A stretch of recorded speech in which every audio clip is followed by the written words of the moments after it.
Hello, Meg Webb here, independent member for Nelson. We've just had our 2 sitting weeks during August, and I thought I'd give you a bit of an update and some highlights from those weeks in Parliament. I was very proud, first of all, on Wednesday the 7th of August to deliver my inaugural speech to the Parliament. That's the first speech I've made in the House, and it sort of kicks things off for me as a parliamentarian. You can look at that speech online. I've shared it on my Facebook page. In it I talked about my family and background, talked about the things that are important to me and what I want to achieve while I'm in Parliament. So that's now under my belt, and I can get on with learning the ropes and being an effective representative for you in there, in the upper house. So apart from that, some of the things that have come through in these couple of weeks that I think have been a bit interesting and maybe of interest to you too have been the fact that we were talking a lot about a bill from Ivan Dean, which was looking at raising the age at which you could purchase tobacco from 18 to 21. Now that's quite a complex idea, had a lot of ramifications. We spent a lot of time getting briefings on that.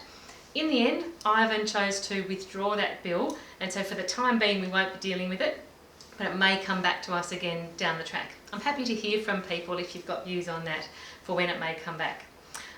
Another thing we talked about this week was a motion from Ruth Forrest, and it was to do with exploring the idea of trialling pill testing at music festivals in this state across the summer period. The motion was just to encourage the idea that trialling it and providing an evidence base for us to consider here locally would be great information to have as to whether we'd implement it more permanently down the track. It's something I spoke about in Parliament. I'll put my speech about it up online and perhaps share it on Facebook once I've got it organised. You also might want to have a look at Ruth's speech on that one, because she really went into detail about why she brought the motion and the arguments for and against around that concept of pill testing. Another bill that came through the House this week was an important one to give effect to recommendations from the Royal Commission on Child Sex Abuse. It covered a range of areas, including making MPs mandatory reporters. It extended the crime of grooming to encompass more of that behaviour. It changed some evidence laws to make sure victims could give video evidence rather than have multiple evidence across multiple trials. And the other thing it did was make ministers of religion mandatory reporters too, including within the situation of the confessional.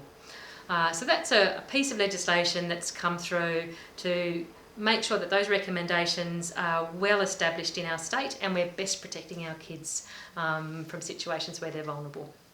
I'm getting ready to open my electorate office in Kingston.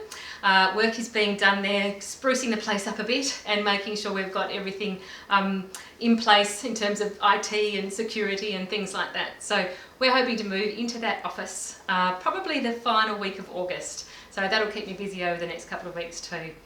So thank you. I hope that's given you a little bit of insight into what we've done during our August sitting weeks. We'll be sitting again in September, and between now and then I'll be preparing for the bills that are coming across our plate then, and I'll also be trying to connect with people in the community. I'm always happy to hear from you or to have you get in touch with me by email or give us a phone call, and I'll give you another update when we're back in Parliament next month.